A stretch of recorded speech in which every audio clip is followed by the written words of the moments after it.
Hoje a gente vai falar de manso e pacífico, né? Para a gente poder começar a pensar aqui, né? Eu vou trazer para vocês um conceito, para a gente poder pensar no conceito de violência. O que é violência? É um ato de agressão. Então, para a gente começar a pensar, eu vou dizer aqui para vocês que existem dois tipos de violência. Quando o homem ele ainda é bem primitivo, ele crê que através da violência física, ele conquista as coisas, certo? E a gente vê isso pela história do nosso mundo aí, né, as invasões, aquela coisa toda. Quando o homem ele começa a ganhar um pouquinho mais de inteligência, ele descobre a violência mental. E essa violência mental é o nosso foco hoje aqui da aula. O que é uma violência mental? Vou pegar o nosso modelo junguiano, para a gente poder entender o que a gente vem falando. Sabe quando a gente fala, por exemplo, né, que a gente está aqui, né, vamos colocar aqui, a gente está aqui em busca de quê? Cara, no fundo, a gente está em busca de Deus. Porque se você estivesse em busca de qualquer outra coisa, você ia para qualquer outro lugar, certo? Mas você vem num templo religioso. Então, você está em busca de Deus. E o que a Joana vem falando para a gente o tempo inteiro? Que esse Deus, ele está onde? Isso, ele está dentro de você. Se ele está dentro de você, você tem que se comunicar com ele. Porque se você não se comunica com ele, você não conhece a Deus. E a única coisa que é o que Jesus falou, conheceis a verdade e a verdade vos libertará. Essa verdade é esse Deus dentro de você, que a Joana chama, tá, de si mesmo. Ela fala, esse é o seu verdadeiro eu, tá? Que é o si mesmo, que a gente chama de self, né? Vamos colocar aqui assim, que é o si mesmo. E aí a gente faz aquela nossa velha história. Esse self, esse si mesmo, ele precisa de um instrumento para ele poder ser consciente dele próprio. Sim? Esse instrumento que ele utiliza para ganhar consciência, vocês lembram o nome dele? Isso, vocês são lindos. Ego. Então, o que é o ego? O ego é aquilo que dá para a gente noção de eu. Sim? Ponto. E é aquilo que permite com que a gente conscientize as coisas. Quem não tem ego não é capaz de ter, 1, noção de eu e 2, consciência. Cachorro não tem ego. Os animais não têm eu. Quem tem eu são os homens. Sim? Então, o animal, ele não faz nada consciente. Ele faz movido pelo instinto, ele faz movido por um aprendizado que ele teve, mas ele não sabe que ele aprendeu. Quando eu falo assim para a Flair, senta, ela senta. Eu falo, dá patinha, ela dá. Dá outra, ela dá. Ela não fala assim, caraca, aprendi, né? Sou maravilhosa. Ela simplesmente faz. Você não. Quando você aprende alguma coisa, você tem consciência que você aprendeu. Você pensa sobre o seu pensamento. Você filosofa. Já viu cachorro filósofo? Ó, ser ou não ser, né? Eis a questão. Não, então, beleza. Ótimo. Só que o que acontece nesse meio desse caminho? Acontece que você ganha essa noção de eu. E lembra que eu falei para vocês que essa noção de eu, ela é formada pelo quê? Como é que você vai tendo noção de eu? Caraca, vocês são lindos. Pelo outro. Como assim pelo outro? Oi? Todo mundo aqui, meu bem, é todo mundo neurótico. Né? Como é que você tem noção de eu pelo outro? Simples. Primeiro começa pelo seu próprio corpo. Por isso que o bebê fica, né, comendo tudo que, né, tudo ele bota na boca, tudo ele vai conhecendo. Quando a criancinha começa lá mais ou menos seus 4 anos, ela consegue falar eu. Porque até então ela não fala eu. Todo mundo que tem filho já sabe, né? A criança fala na terceira pessoa dela mesma. Dá vontade de dar um tadefe, né? Tatiana tá com fome. Tatiana não, filha. Fala assim, eu tô com fome. Acaba dela perguntar, quem sou eu? Né? É assim. Então, a criança, ela vai ganhando isso. Só que a Tatiana, que eu dei o exemplo, ela sabe, quando ela começa a ganhar eu, ela começa a viver. E ela tem uma mãe, óbvio.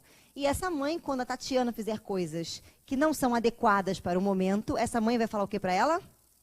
Não. Então, a educação vai dando para a gente uma noção de eu sou. A cultura vai dando para a gente uma noção também de eu sou. Como assim a cultura vai dando uma noção de eu sou? Ora, se você fosse indiano, você ia nascer naquelas castas. E você ia ter certeza que você é aquela o quê? Casta. Ué, quantas pessoas, e isso eu vejo, por exemplo, vou dar um exemplo para vocês aqui, tá? Do Seara de Luz. Uma vez a gente estava numa sala de aula, aí a criancinha, ela tem uma classe social diferente da minha. A criancinha de uma classe mais baixa que a minha virou para mim e eu perguntei assim para ela, o que você quer ser quando crescer? Aí ele, sabe, o olhinho brilha, daqui a pouco desbrilhou. Aí eu falei, o que foi? Ah, tia, eu queria ser bombeiro, mas aí a minha professora da escola falou que o máximo que eu vou ser é empacotador de mercado. Cara, ele crê que o máximo que ele pode ser é o quê? Porque a sociedade dita muito aquilo que a gente é. Então, uma pessoa que tem uma deficiência econômica, por exemplo, ela se sente menos especial que aquela que tem o quê? Aquela que, né, sei lá, que ela faz com o dinheiro dela, né? Enfim, então a cultura, a sociedade, como assim sociedade? Padrões da sociedade. Você tem, por exemplo, eu conheço uma entidade, né, que só pode ser uma entidade, aquela porcaria, que ele acha que ele é uma pessoa culta porque ele tem doutorado. E ele é a pessoa mais burra que eu conheço em toda a face da Terra. Por quê?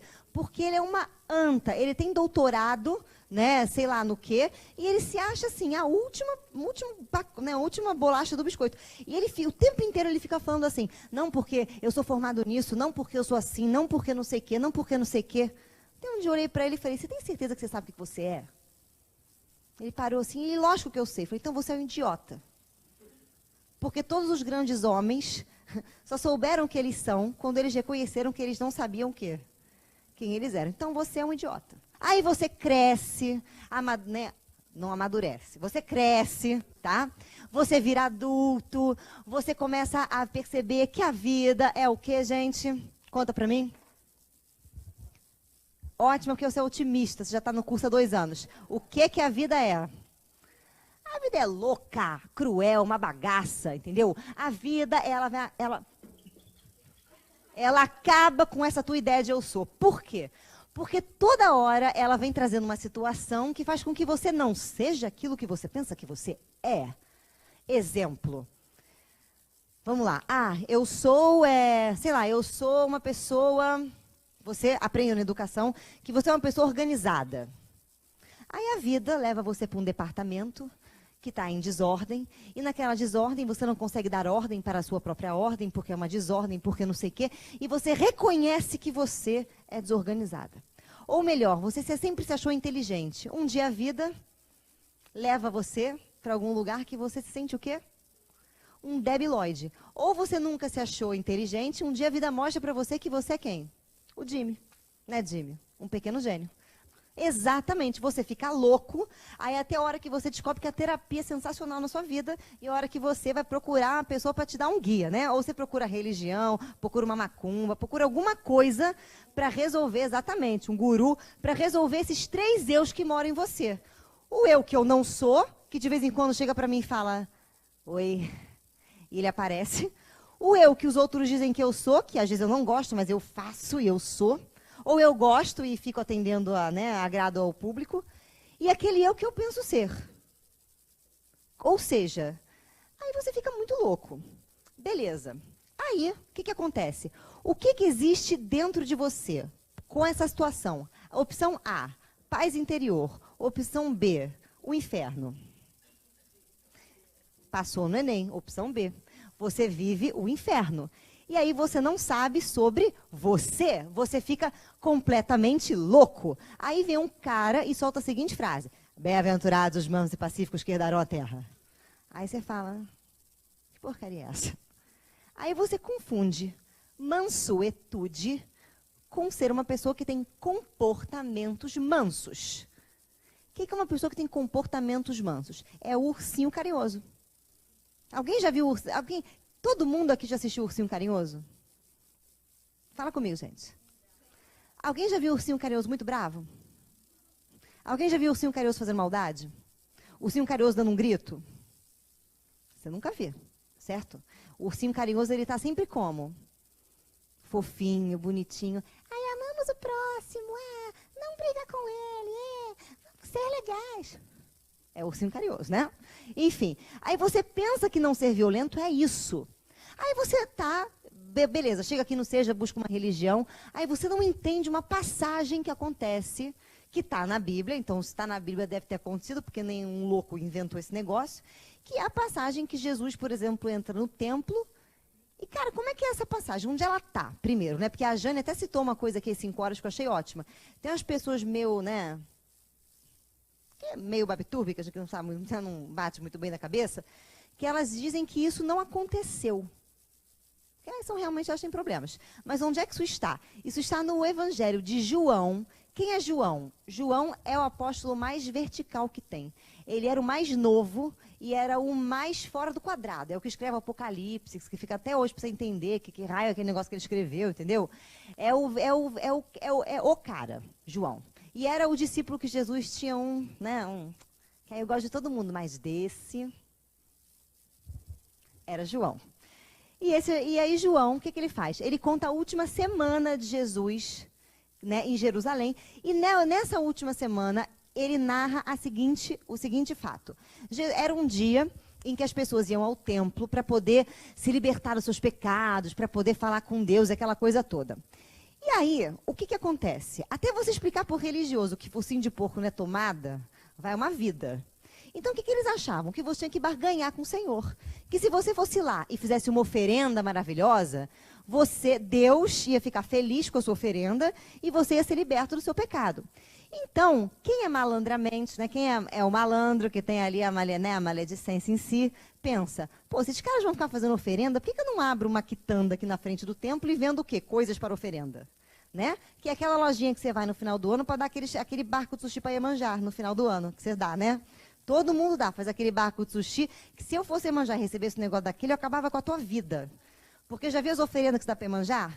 Pulseiras de plástico, perfume chechelento, né? Umas coisas que você fala assim, um colar horroroso, que se Iemanjá se vestisse daquilo, ela ia ser sei lá o quê, entendeu?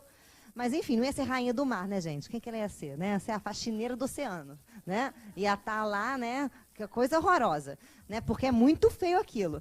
Mas, enfim, então, tá lá você fazendo isso. Quando Jesus chega, já está num momento em que está todo mundo bombando com essa ideia. Cara, vamos ganhar um dinheiro, vamos fazer um negócio. A gente abre aqui uma quitanda, pá, vende uns bagulho, o nego vai lá, queima no gasofilácio, ó, a gente faz nosso dinheiro. E aí Jesus chega e está o camelódromo armado na frente do templo. Jesus olha aquilo e sobe o sangue, porque ele era humano. Né? Porque se ele ficasse com qualquer outra coisa, não sei essa reação, ele ia ser psicótico. Então, sobe o sangue. Aí ele senta numa pedra, pega 3 pedacinhos de couro, começa a afiar um chicote. E aí ele devia estar pensando, o que eu faço com isso? Humanidade desgraçada. O que eu faço com isso? E aí ele se levanta, pega ali o chicote e numa atitude extremamente agressiva, ele começa a espantar as mercadorias que estavam na mesa dos mercadantes, né? Começa a espantar, cai dinheiro, cai periquito, cai papagaio, cai tua sogra, cai aquelas pulseiras horrorosas da Iemanjá, cai tudo. E aí, ali no meio, ele fala extremamente austero, que ali não era lugar de comércio. E aí Joana narra isso pra gente, eu não vou ler para vocês, mas ela narra exatamente falando que ele foi austero.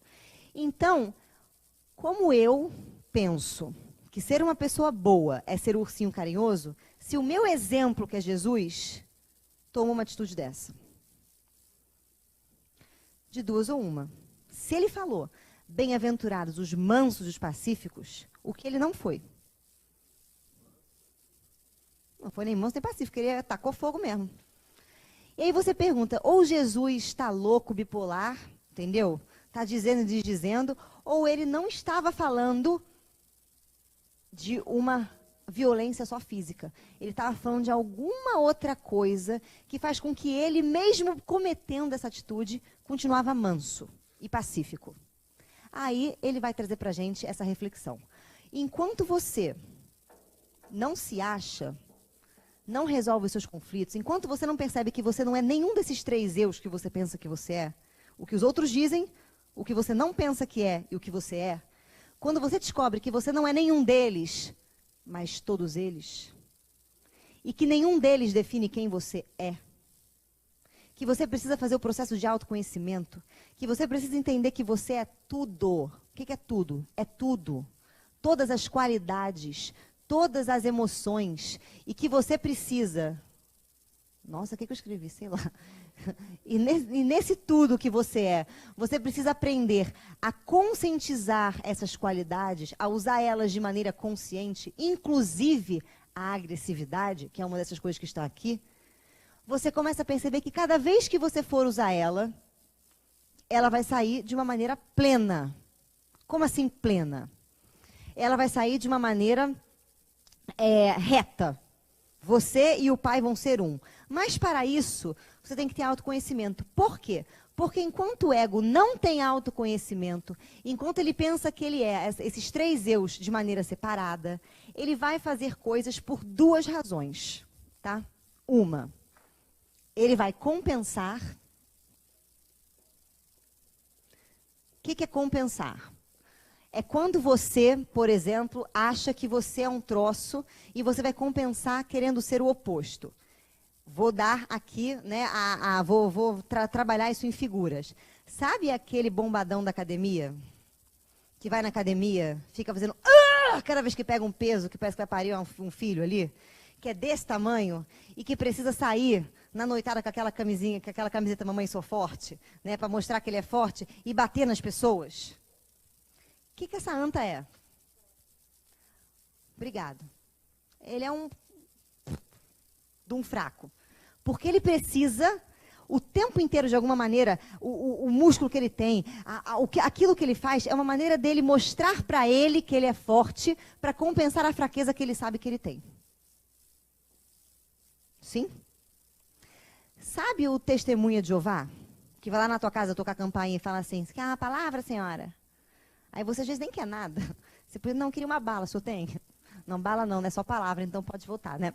Aí a pessoa, né, ela fala para você da palavra. Muitas vezes, a maioria das vezes, eu preciso evangelizar o outro, porque eu não tenho consciência de que eu sou um servo do Senhor. Só se eu cutucar o outro. Se eu for lá e for evangelizar o outro. Aí eu tô propagando né, o cristianismo. E não sendo quem eu sou, mas mudando, alterando o outro. Tudo aqui, quando você precisa trazer uma alma do além, vamos supor aqui, os espíritas, ou os espíritas compensando. Você vem aqui na casa espírita, você ouve uma palestra que você adora, aí você fala, ai, fulano tinha que estar aqui. Aí o que você faz quando você chega em casa? Você pega fulano que não tem nada a ver, né, com essa história, que nem é igual de espiritismo, e você fica lá. Cara, por que você não guardou pro seu eu? Né? Guarda você, guarda pro seu eu, gostou, pronto. Se não gosta, respeita. Mas a gente tem que fazer. Quando eu quero que o meu filho, a minha filha, o meu marido, ou sei lá quem, pense como eu penso, porque eu penso que é a melhor maneira, eu vou discutir até o fim da noite. Ah lá, a mãe não faz isso não. Mãe não, menos mãe, tá? Mas a gente começa a perceber o quê? Que em verdade a gente compensa o tempo inteiro. Então qualquer coisa que você for fazer, que for compensatória, quem que vai estar na orientação dessa ação? O teu self, que é o seu eu verdadeiro, ou o teu eu mentiroso que acredita que você é coisas que você não é?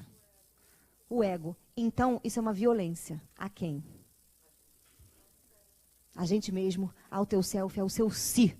Então você se violenta quando você faz coisas movido pelo teu ego. E essa violência é muito pior do que uma violência física. Por quê? Porque ela é uma violência que você não vê. Se autoagredindo. E de maneira inconsciente. Oi?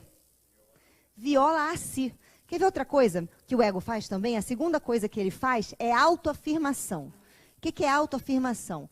É quando eu preciso da aceitação alheia para confirmar que eu sou alguma coisa.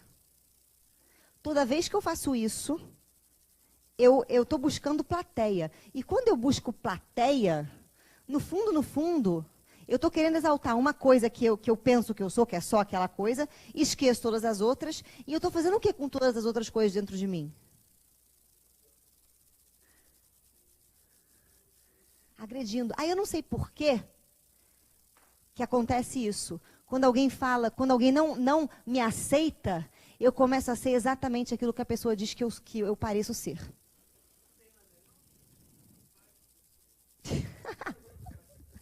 Sim, se você... Ótimo, se você conseguir não ligar, você dá a ela o direito de pensar o que ela quer. Agora, se aquilo te pega, você não consegue estar com a pessoa, que não sei o que... Cara... Quer ver outra coisa que a gente faz para autoafirmar quem nós somos? A gente precisa o tempo inteiro atestar para a gente que a gente é aquilo que a gente pensa. Então, sabe aquele cara, aquela pessoa, por exemplo, que ela precisa estar o tempo inteiro, confirmando as crenças dela? O que é confirmar as crenças dela? Você cometeu uma atitude X. Aí você vira, conta para fulano, conta para fulano, conta para ciclano, conta para beltrano, conta para... Até alguém chegar para você e falar assim, legal. Cara, isso é a maior violência. Porque quando você se violenta, você não sente dentro de você plenitude nem paz. Porque está uma guerra aqui. Você está tentando, você está castrando certas coisas, outras coisas você está querendo excluir de você, outras coisas você está afirmando. Dentro de você existe uma guerra pelo poder. Existe uma guerra para ver quem está aqui nesse eu sou. Então a única coisa que você não está é pacífico. Não é você ser paciente com o outro, mas é você, a palavra já diz, Joana diz que paciência é a ciência da paz. É você saber como se faz paz. E paz não se faz aqui. Paz se faz aqui. Por isso, a minha ação aqui é pacífica. E é isso aqui. Entendeu? Aí a pessoa não sabe por que realmente ela engorda. Aí a gente começa a parar para pensar que a gente se violenta o tempo inteiro. Que tudo aquilo que você pensa que você não é, de alguma maneira, funciona assim. Tá? É como se você tivesse uma qualidade que vira para você e fala assim, oi, para o seu ego, eu queria participar da sua vida. Aí você olha para a qualidade fofinha e fala assim, sai daqui. Aí ela fala, mas poxa, mas eu tenho uma coisa muito legal para dizer. Aí você olha para ela e fala assim, não, você não é boa. Eu aprendi que você não é boa. Minha mãe não deixou ter, meu pai não deixa ter, religião não deixa ter. Não vem. Poxa, mas eu queria tanto falar. Eu tenho uma coisa maravilhosa para dizer. Não. Mas é sobre você. Cala a boca. Aí ela fica muito puta. Ela vai no cantinho e começa. Aí ela vira o seu demônio interno. Aí um dia ela toma você, e ela diz o que você não queria que ela dissesse. E aí você fala, nossa, não sou eu. Aí ela fica muito chateada. Poxa, eu vou lá, falo pra ela e ela ainda acha que eu não sou ela. Poxa, que coisa maravilhosa. E fica aqui. Então, dentro de você não existe paz. Existe um monte de coisas que querem que outras não apareçam. É uma guerra. E, ao mesmo tempo, coisas que querem tomar o poder. Olha que loucura. Existe paz dentro de você? Não. Então, nenhuma atitude que você faça, mesmo que ela seja um comportamento fofinho, se dentro de você não tiver essa serenidade, essa paciência, esse conhecimento, é uma atitude boa para o próximo. Mas para você, às vezes não é. Quantas pessoas não fazem o que dizem que é o bem, mas queriam fazer aquilo que dizem que é o mal? Vou explicar. Quantas vezes você não tem aquela sua amiga que fica te enchendo a porcaria do saco, te ligando para ficar reclamando, né? Porque não sei o quê, porque aconteceu isso, porque... E você queria chegar para ela e falar assim, olha, tudo isso que está acontecendo na sua vida é culpa tua. Você é uma perturbação humana. Você tem que se tratar. Mas se você falar isso para ela, é errado. Aí você faz o quê?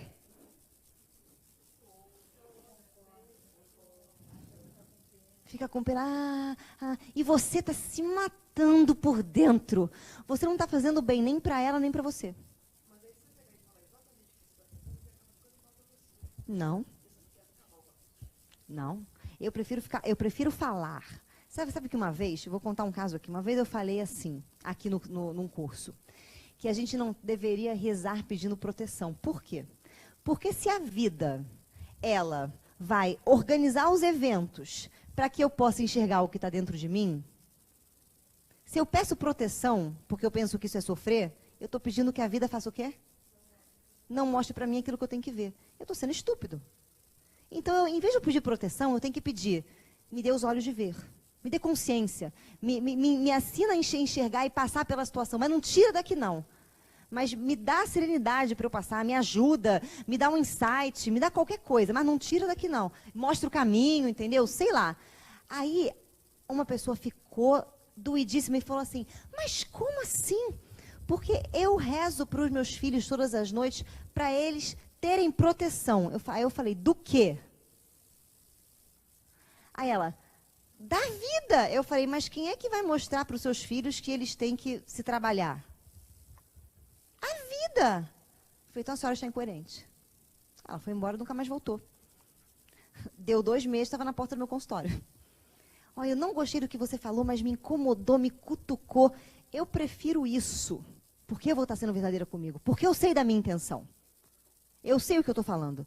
Do que chegar para ela e falar assim, então fica rezando pela proteção que o Deus vai te proteger. Joana não vai deixar que nada de ruim aconteça para você. Eu vou estar mentindo, porque a Joana vai olhar e falar assim, tudo que essa pessoa precisa é uma coisa trágica para ela pensar. Então, pelo amor de Deus, Deus acaba com a vida dessa pessoa. Faz ela pensar. Para a pessoa ganhar consciência. Mas como a gente já tem uma pré-culpa de dizer isso, quando eu digo, não tem autoridade moral. Porque quem está culpado é o self ou é o teu ego? É o teu ego. Quando você fala isso para a pessoa com culpa, a pessoa reage. Parte sim, lógico. Porque se eu não conseguisse, eu não poderia estar falando. Aliás, eu nem me permitiria falar.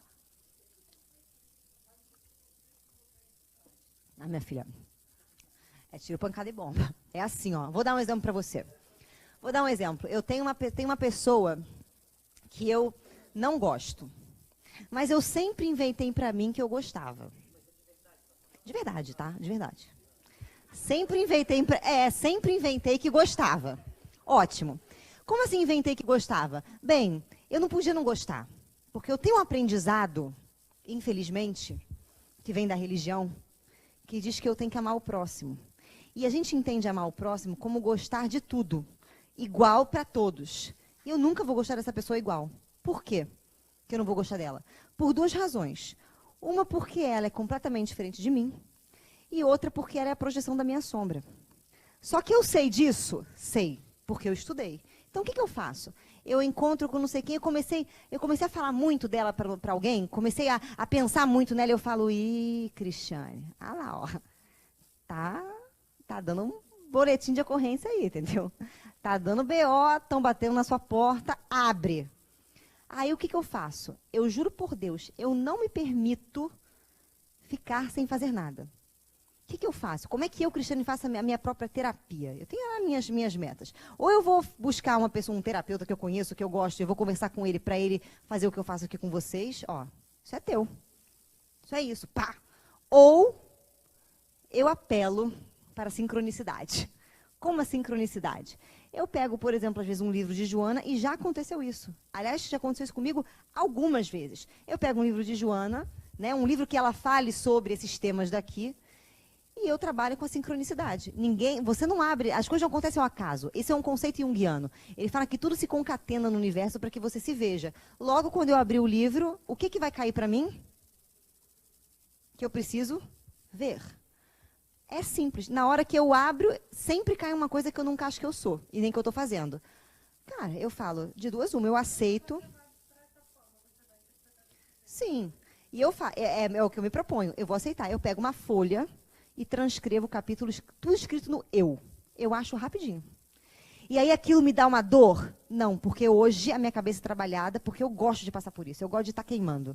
Eu não gosto quando a minha vida começa a ficar muito calma, muito feliz, eu começo a falar, tá faltando alguma coisa, tá faltando alguma coisa, tá faltando alguma coisa. Aí aparece um troço desse, aí eu gosto, porque aí eu sou obrigada a aprender a morrer, obrigada a aprender a pensar, obrigada a ler, obrigada a estudar, obrigada a ir falar com a pessoa e separar ela daquilo que eu vejo dela. Isso é uma coisa que eu gosto de fazer. Então, o tempo inteiro, eu estou buscando fazer isso. Aí você pergunta, e quando isso acaba? Nunca. Nunca. Então, qual foi a grande sacada que a gente tem desse aprendizado? Que o sofrimento que a gente pensa que é sofrimento não é sofrimento. Porque na hora em que aparece alguma coisa nessa da minha vida, eu penso assim, um negócio meu que vai me libertar. Eu fico com tanta sede, que eu fico tão eufórica, que a maioria dos meus sonhos é eu abraçando a pessoa, eu com a pessoa. Aí eu acordo no dia seguinte e falo, eu queria matar, desgraçado. Mas o meu inconsciente está abraçando. Dá um tempo, dá alguns meses, que a gente não né, percebe assim, a coisa vem, ó. Pum, some. Pronto. Aí eu continuo não tendo, eu não vou ser a melhor amiga da pessoa, mas ela não me afeta mais. Eu consigo conviver com ela.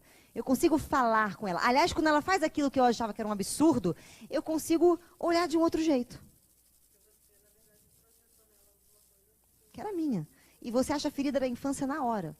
Por que é mais fácil para eu fazer isso? Porque eu vivo disso. Sou terapeuta. Eu faço isso com todo mundo. Eu faço isso das 6 horas da manhã até as 8. Todo dia. Então, se eu não fizer comigo, eu não trato ninguém. Se aparecer uma pessoa no meu consultório com um problema e eu começar a bocejar, eu começar a falar e não queria atender a pessoa, na hora eu falo, isso é meu. Porque ela está me trazendo um negócio, isso é meu. E aí eu vou catar. Vou catar. Eu vou pegar a voz da pessoa até eu entender. Na hora que eu entendo, a pessoa faz assim, ó. Ela também entende. Então, não tem como você... por isso que a gente fala o seguinte, algumas pessoas falam, por exemplo, de sombra, elas vão falar de algumas questões dessas e você não vai entender. Sabe por quê? Porque nem ela entende, ela não vivencia.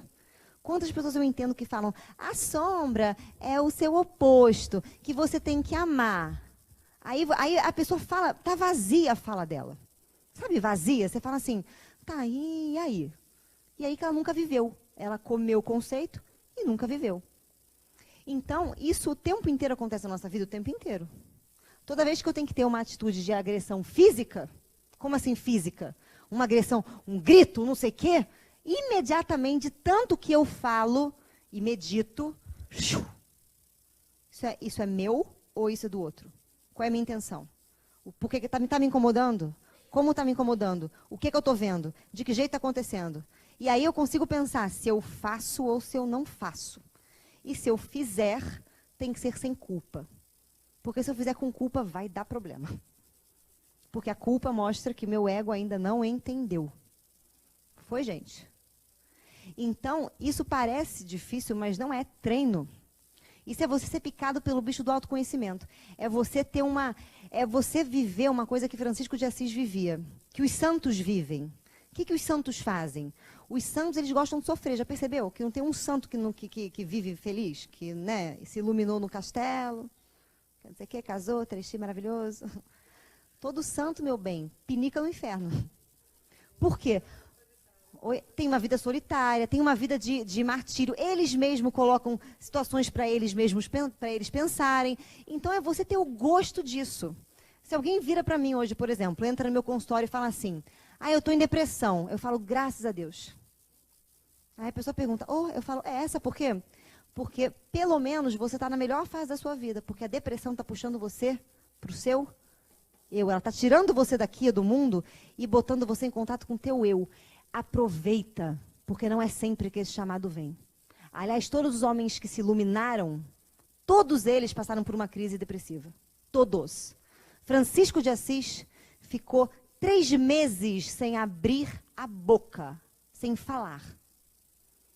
Siddhartha, Buda, que a gente conhece, foi a mesma coisa. O dia que ele saiu fora do palácio dele e viu a vida, ele ficou muito mal. Então eu falo para a pessoa, ama esse momento seu.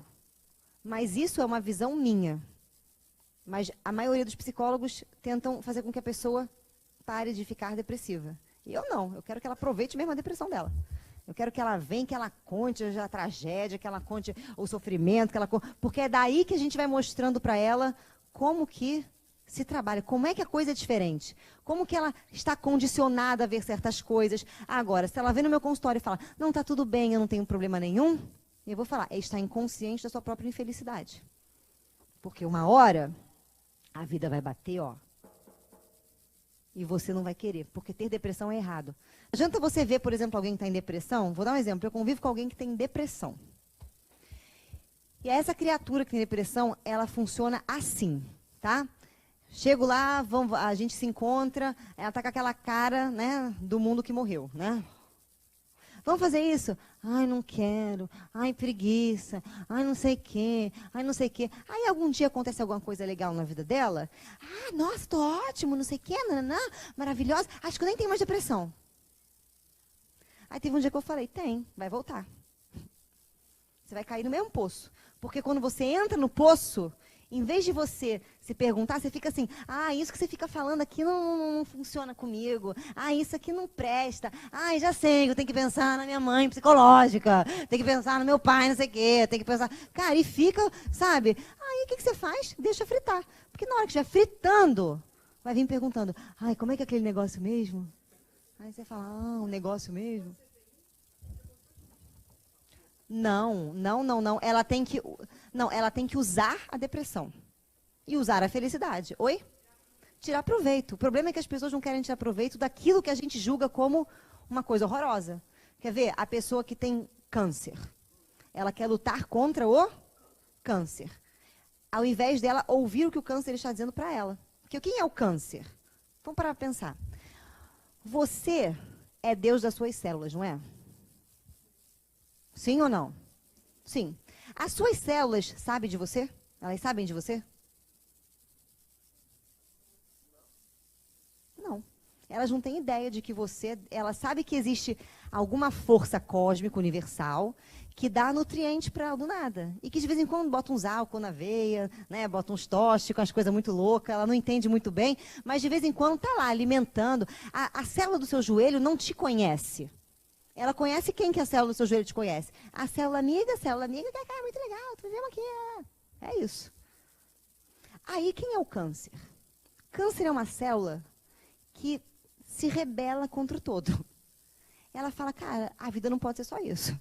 Não é possível.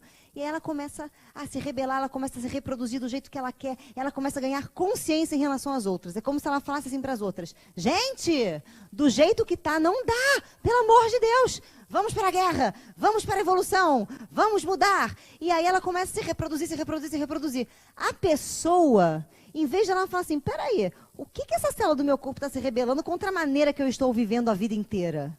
Ela fala assim, ai, credo, tem que dar radioterapia, quimioterapia, Ela mata em vez de ela ouvir. Se ela ouvisse, o câncer parava. Se eu causei, é alguma coisa que eu não estou vendo em mim. Quer ver um exemplo? Quando você é obrigado a engolir muito uma pessoa, ou engolir uma certa situação, porque você pensa que não pode fazer nada, qual é a primeira coisa que te ataca? Estômago. Aí você, opa, peraí. O que é isso? E é assim a cura. Porque senão, gente, se não forem todas as doenças que a gente gera, o câncer seria um troço que estaria do nada, pegaria e entraria em mim do acaso. Mas sabe por quê? O nome disso é responsabilidade. Posso dar um exemplo? Mas a gente só se sente culpado porque o câncer é uma coisa boa ou ruim? Para todo mundo. Para mim é maravilhoso. Uma coisa bem simples mesmo, tá? Isso assim, ao ponto de pensar, uma questão de doença, porque baixa imunidade e tudo, né? Houve uns 2 anos, passei por uma situação, uma semana, em que eu estava assim, completamente dividida. Né? Eu tinha tomado uma decisão e não sabia que decisão eu iria tomar. E eu falei assim, meu Deus do céu, eu não conseguia enxergar o que estava acontecendo ali. E o tempo estava passando, e o prazo o quê? Né? Tipo, acabou, tá acabando.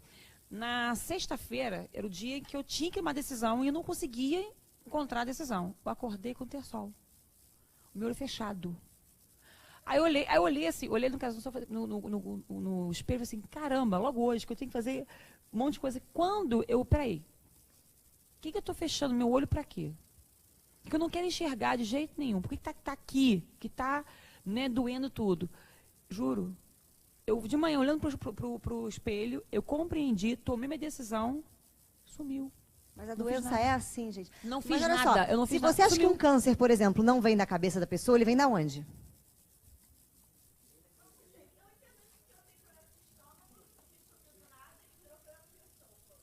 Então você continua com o mesmo problema. Só mudou o local.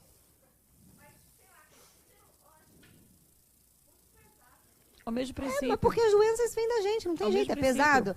Qual é a diferença do seu esôfago para um câncer? Depende de como você lida, gente. Olha só, Divaldo Franco teve câncer de próstata. A próstata dele era quase a melancia, sim?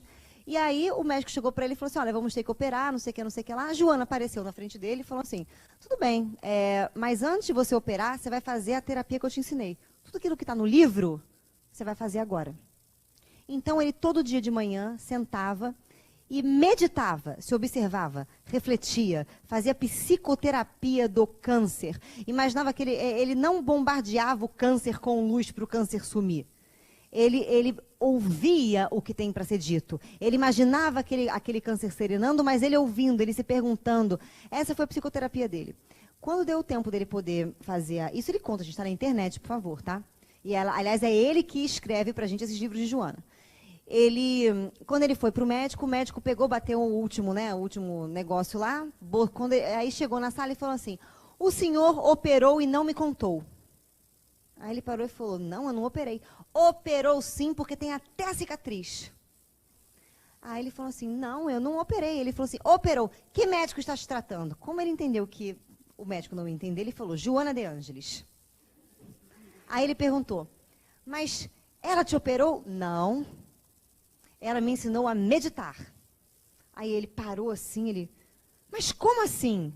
E aí ele contou para ele. Aí o médico ficou tão desbatinado, né? Ficou tão atordoado que falou, olha só, eu não sei o que essa mulher faz, como é que dá certo, mas diz para ela que está funcionando, manda ela continuar fazendo. E esse foi. E, na verdade, o que era a questão dele?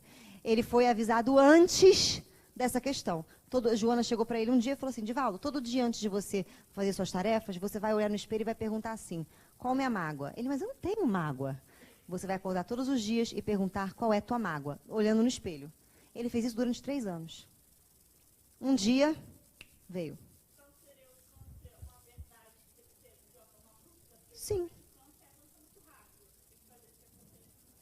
O câncer, ele já estava lá. É a gente que não ouvia. Até uma hora que ele... É a mesma força. A mesma força que eu reprimo, é a mesma força que ele se reproduz.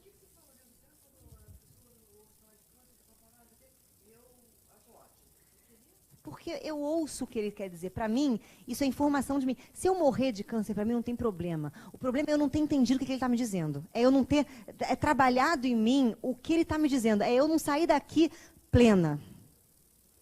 Esse é o objetivo. Porque a morte não é o fim. Morrer de câncer não é você não vencer o câncer.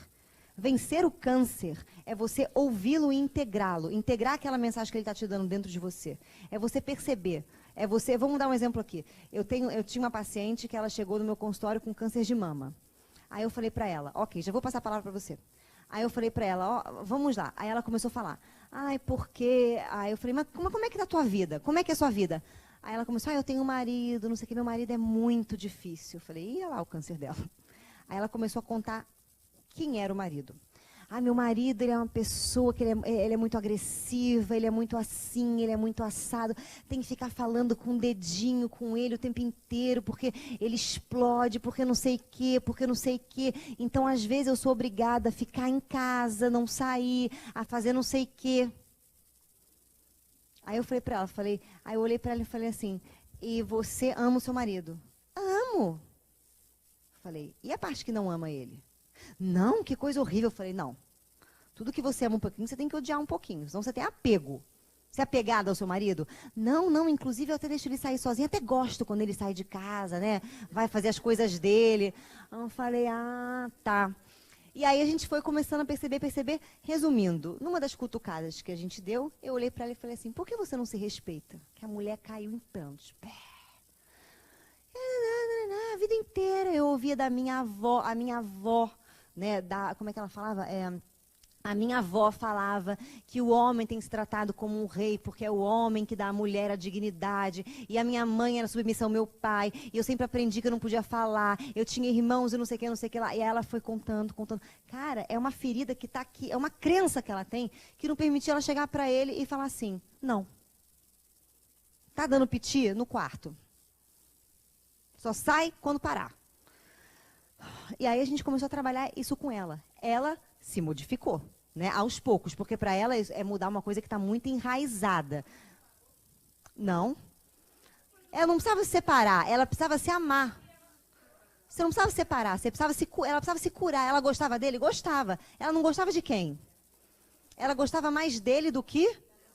E aí o câncer fala, filha, se ama aqui, ó, você, eu, pelo amor de Deus, eu.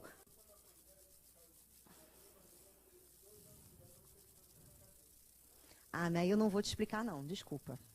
Porque se eu falar aqui, eu não termino a aula. Porque quando uma criança que não tem eu, não tem o eu ainda, como é que ela gerou isso? Mas de outra vida, não aparece, não precisa aparecer assim. Então, aquela doença dela, ao mesmo tempo que é para ela, apesar dela não ter consciência, é para... Fala mais da família do que dela. Tem. Se vocês quiserem ler sobre isso, tem um livro do Jung, que ele escreveu para leigo. Tá? Não precisa conhecer de psicologia. Chama O Desenvolvimento da Personalidade. Ele conta como que a sombra, a vida não vivida dos pais, se projeta nas crianças. E a primeira forma que ela se projeta é doença. Quando você tem filhos de pais que começam a brigar por conta de separação, a primeira doença que aparece na criança é bronquite, asma. Quando existe uma situação velada, onde os pais não têm uma boa interação e o ambiente fica tenso, a criança tem bronquite. Novinha. Ela também não aguenta ali, né? Quando o homem não sabe do seu poder, por exemplo, ele é homofóbico. Por quê? O que vive nele? Uma mulherzinha insuportável. Ele é uma mulherzinha insuportável. Qualquer coisa ele fica putinho, e explode, bebê. Esse é o homofóbico. Esse é o mimimi. Quando ele não tem poder perante ao pai, quando ele tem um pai muito maravilhoso, muito tudo de bom, e ele não consegue se igualar ao pai, sabe o que ele vai fazer? Problemas de dinheiro. E vai ter uma mulher submissa, tá? Vai, porque ele tem que mandar em alguém. E vai ser um pai ausente. Se você tinha medo do seu pai, o que você guarda muito dentro de si? Por quê? É culpa. É como se você... Porque o medo e culpa vem junto, ó. Quando eu tenho... Vou dar um exemplo para você. A Iraci. Quando a gente era pequeno, eu e meu irmão, o meu pai podia fazer o que ele quisesse. A Iraci. Se tivesse alguém que falasse, olha, vou contar para sua mãe. A gente já fazia o testamento, na hora. Aqui, deixo... Porque a Iraci é educadora, meu bem, ali. Então, o que acontece? Quando a minha mãe, a gente via que alguma coisa ela ia descobrir, a gente ficava com medo, mas esse medo já falava de uma culpa, de um negócio que eu nem fiz. Tanto que de vez em quando ela falava assim, quem? Eu e meu irmão já gritava, não fui eu! Não sabia nem o que era, mas não era a gente. Então o medo, ele traz uma culpa de ser quem você é. Porque se você tem medo do seu pai, qualquer momento seu pai vai olhar para você e fazer o quê? E vai culpar a gente de alguma coisa que a gente fez, ou que a gente vai fazer, ou que a gente está fazendo. Então, culpa e medo é uma coisa que não dá para separar.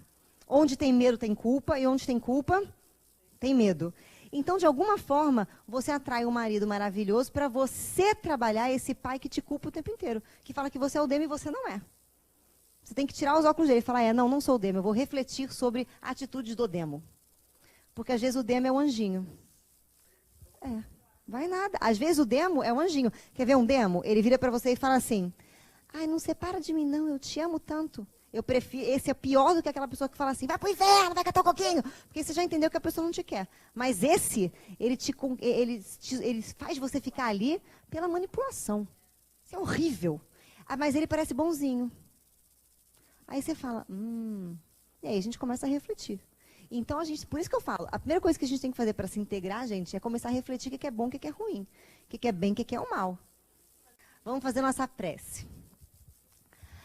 Agradecemos, Senhor, a oportunidade de aqui estarmos, agradecemos pela vida, agradecemos por tudo que é atraído para nós, para que possamos nos ver, nos perceber, pensar de outra maneira, mudar crenças, mudar valores, se desconhecer para nos conhecermos.